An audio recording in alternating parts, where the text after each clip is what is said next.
A very good morning to all the students of class 12th political science, and students, welcome back to the online classes. As before your term exams, we were doing the chapter number 4 of your second book, that is Politics in India Since Independence, and we were doing the chapter India's Foreign Policy.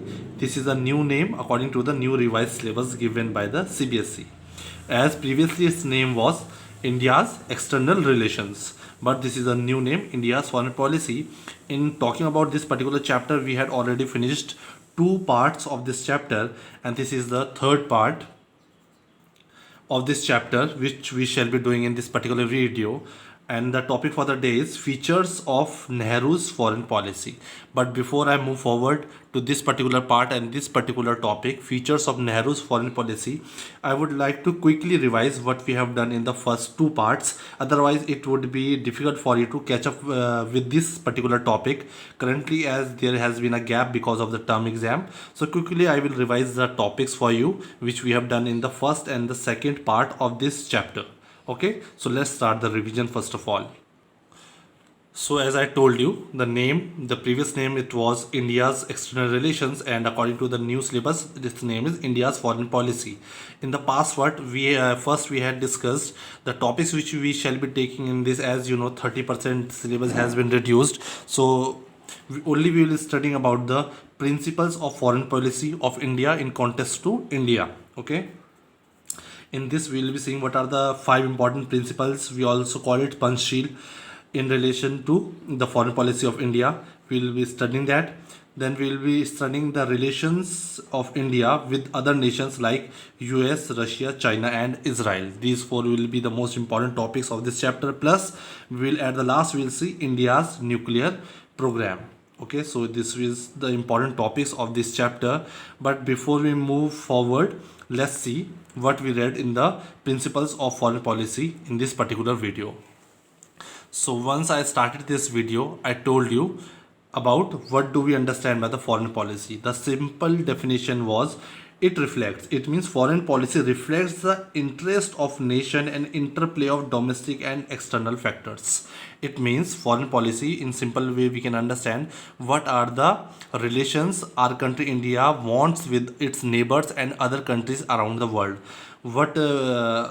So it will depend on the national interest. Whatever will be the national interest of India, it will definitely consider, or it will reflect the foreign policy of India. So when we consider the foreign policy of any country, two factors play a very important role, that is the domestic as well as external factors. Domestic means internal situation and circumstances of a country, and external circumstances around the world. So these two plays a very important role in drawing out a foreign policy of any country around the world.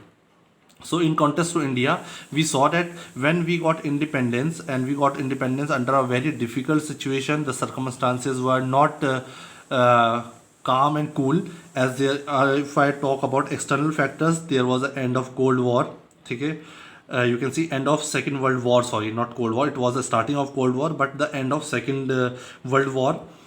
Cold War alliances tension, decolonization country emerged. So these were some of the external factors around the world. So we had to frame our foreign policy keeping in mind these external factors.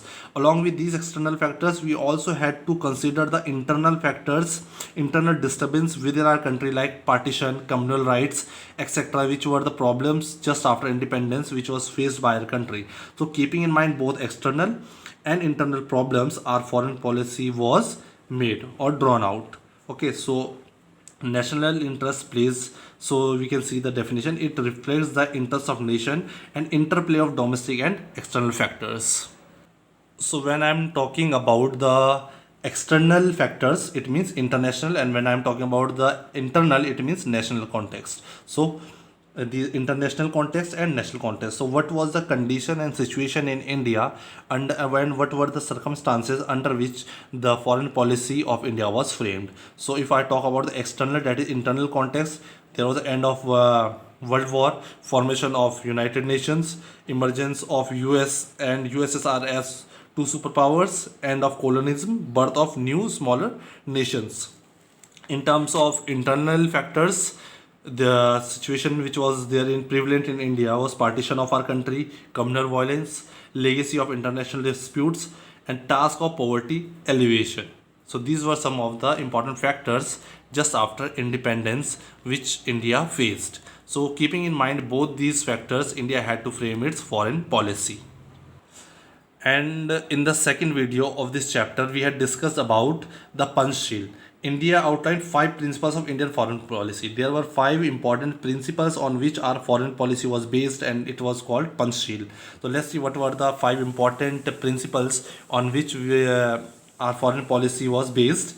First is mutual respect for each other's territorial integrity and sovereignty. I had explained you already all these points properly.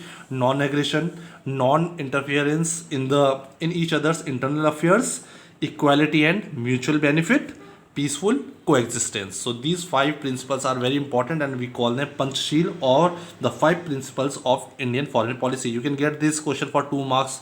Okay, that what are the 5 important principles of Indian foreign policy, which is known as Panchsheel. So you will have to write all these 5 principles. Then further I had discussed about the policy of non-alignment. I have not taken this in detail because already we have done in this first book, we have already discussed this topic, non-alignment, in detail. You can read that first book and you can see the lecture also. So the policy of non-alignment, as you know it very well, I hope. The foreign policy of nation is the interplay of domestic and again I have written the definition of foreign policy for you here. Pandit Jawaharlal Nehru was the chief architect of India's foreign policy. So he's one of the most important person who has played the most important role in drawing out the foreign policy of India. So here the role of Jawaharlal Nehru is the most important. With the objectives of, so what were the objectives of our foreign policy? Preserving sovereignty, protection of territorial integrity, and promotion of rapid economic development. All these I had explained you. Hence, India adopted NAM to stay away from any military blocs. As you know it very well, why we adopted NAM, why we were the founding member of NAM, as we did not wanted to join any of 2 military blocs or any of the Western or the Eastern alliance, and achieve these objectives. And what are the objectives? These objectives of preserving sovereignty, protection of territorial integrity, promotion of rapid economic development, all these aims and objectives were to be achieved by the strategy of non-alignment. So it was decided that we will fulfill all these aims, but we will fulfill with the strategy of non-alignment. So the role of Nehruji is very important here. So there is a topic, Nehru's role. So Nehru was the first PM of India, as you know it very well, and own foreign minister also. He was the PM also and the own foreign minister also of independent India for the first time. He exercised considerable influence in laying down the foundation of Indian foreign policy. So he played a vital role in laying down the foundation of the foreign policy of India. So there can be a question that what were the major objective or the main objectives of Nehru's foreign policy? There can be a question for 2 marks. So you will have to write these 3 objectives which are very important, and these 3 were the main objective of Nehru's foreign policy. Preserving hard-earned sovereignty of India, to protect territorial integrity of India, and to promote a rapid economic development. Okay, so these 3 you need to remember, all these 3. There can be a direct question that what were the main objectives of Nehru's foreign policy. So you need to write all these 3 objectives. Now coming to the topic for the day today, features of Nehru's foreign policy. So what were the important features of Nehru's foreign policy? As we have seen the objectives of Nehru's foreign policy, now what were the features? So these 3 are the features: distance from 2 camps, non-alignment, you know it very well, and this would be important, Afro-Asian unity. So this can be a 6 marks question also. There can be a question at what were the main features of Indian foreign policy, or there can be a question also that what were the features according to the Nehru's foreign policy for India. Okay, so these 3 will be the most important one. Of course, you can add some more points, but these 3 are the main features of India's foreign policy, which was featured by, or the foundation was put by Nehru, as he was the chief architect of our foreign policy. So let's take it one by one at a time. So first we are taking distance from two camps, and this would be easy for you as in the first book, first chapter, Cold War, you have already read about non-alignment movement and it is all relevant with that particular topic. The first feature of the Nehru's foreign policy was distance from two camps, and you know it very well. These two camps was US and USSR. These were the two superpowers after the Second World War. That is after 1945. These were our world was divided into two parts: Eastern Alliance led by USSR and Western Alliance led by US. If we talk about the military alliance of US was called NATO, whereas the military alliance of USSR was called Warsaw Pact. Okay, so distance from two camps. So now India, or the yes, India as a foreign policy, the feature we are studying here, has maintained a difference or a gap from these two camps. India did not join any of the superpowers. It means India did not join US as well as it did not join USSR. Alliance like NATO or Warsaw Pact. So we can directly relate NATO with US and US Warsaw with USSR, as this was the military alliance of US, that is NATO, and USSR, that is Warsaw Pact. So Warsaw Pact was formed to counter the forces of NATO. So India did not wanted to join any of these two military alliances or the power blocks after the Second World War. As India got just independence in 1947, so India did not wanted to be involved in any of these two military alliances. India vigorously supported the cause of world peace and therefore campaigned for the reducing Cold War tensions. India has always been in support and motivating the other developing countries also, that they wanted to promote peace and development around the world, and they always campaigned to reduce the tension and conflicts between the two superpowers during the Cold War. As we have read, the world was divided into two parts: Eastern Alliance and the Western Alliance. So here India wanted to be a mediator to bring peace and development and stability at the world arena. India did not wanted to be a part of any of these two alliances, as it wanted that these conflicts, tensions should end around the world. But this decision of India not to join any of the two camps or the superpowers, instead of it started campaigning for reducing the tensions and conflicts between the two superpowers. This made US even unhappy more when Pakistan joined the US led alliance.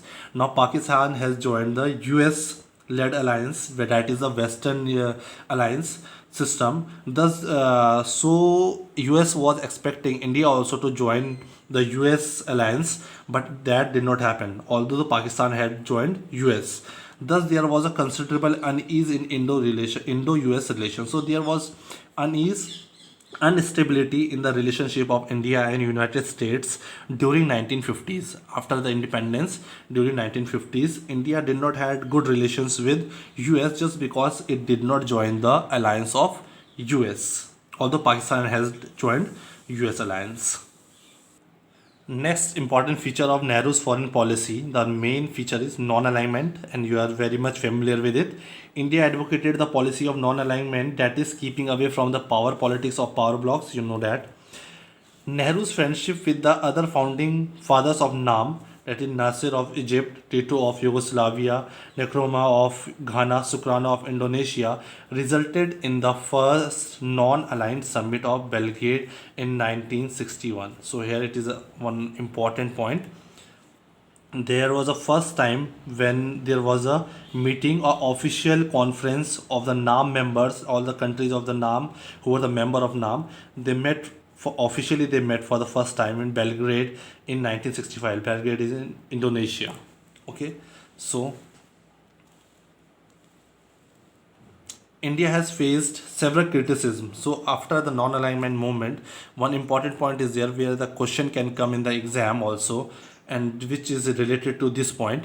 India had faced severe criticism of its non-aligned policy, mainly because of following two instance where many of the time around the countries, many criticizers have said that India has deviated from its path of non-alignment, that it supported or it got tilted towards USSR or some other countries some part of the time.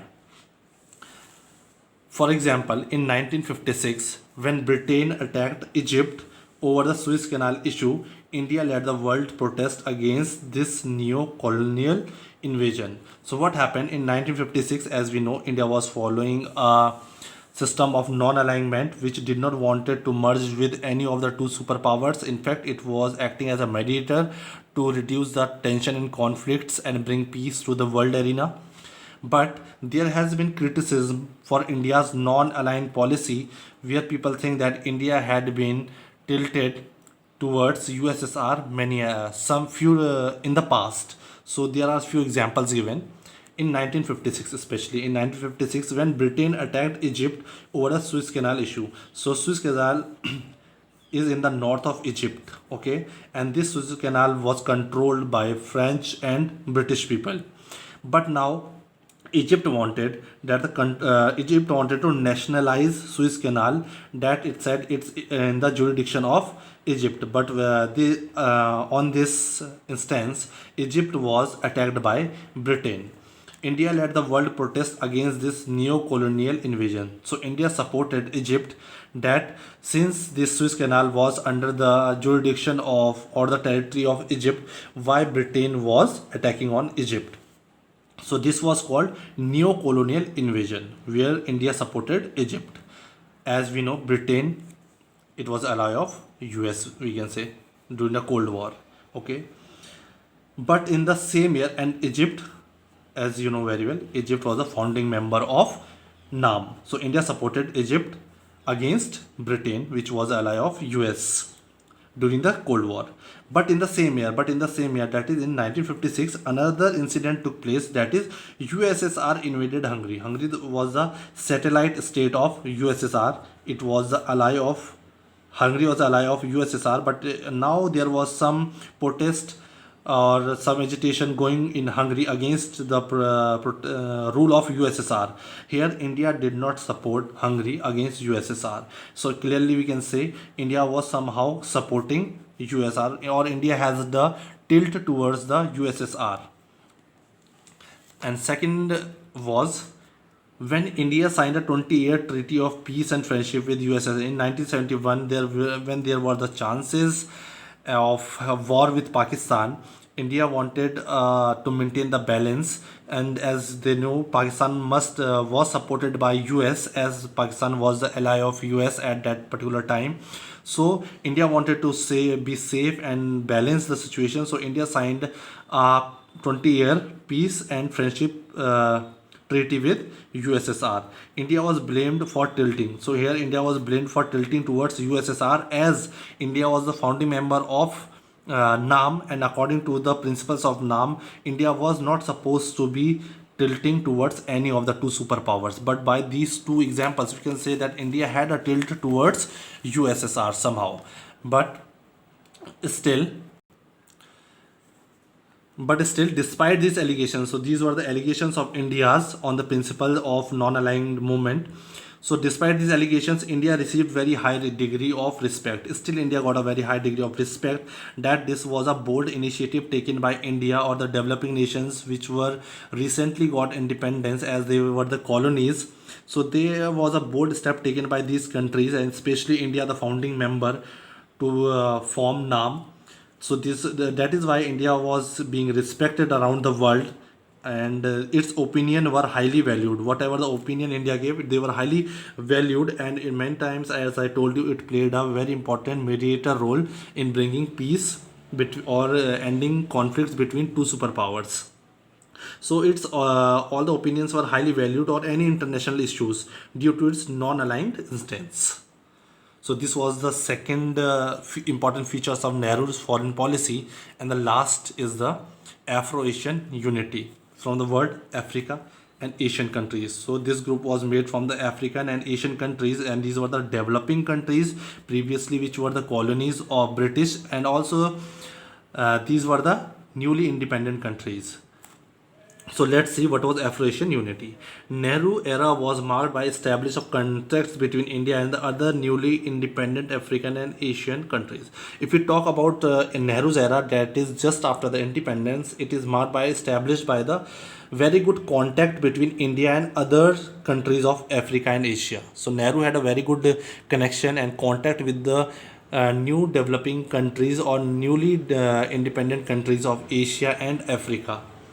So this made a good group under his leadership. So under the leadership of Nehru, India convenes the Asian Relation Conference. So before our independence in March 1947, there was a conference in which various countries or developing countries who got the independence or who were looking for the independence or who were inspired by the national struggle of India. So all those participated in this particular conference. Under his leadership, India convened the Asian Relation Conference. This was called Asian Relation Conference in March 1947, before the independence.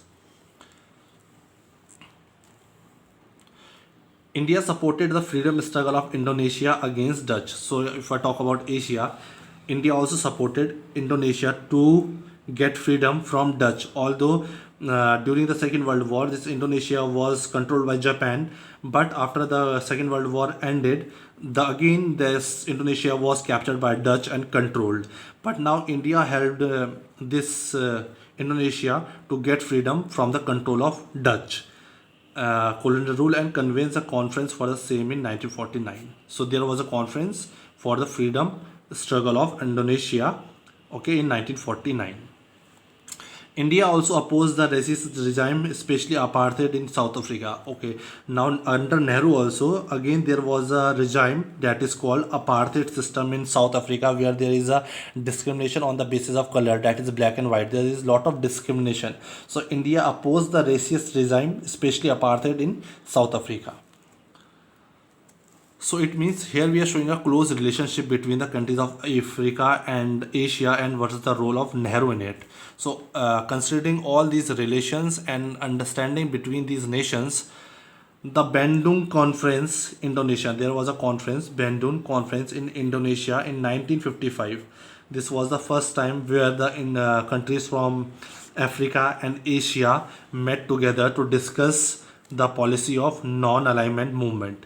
The marked the zenith of India's relation with Afro-Asian nation.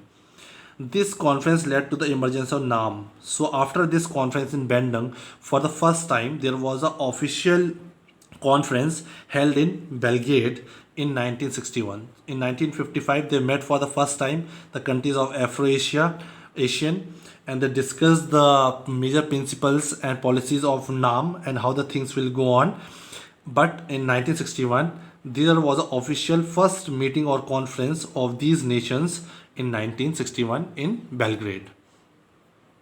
With this, we come to the end of this particular topic, which was in relation to the features of Nehru's foreign policy. In the next chapter, we shall be doing the India's relationship with China. Okay, till then, thank you.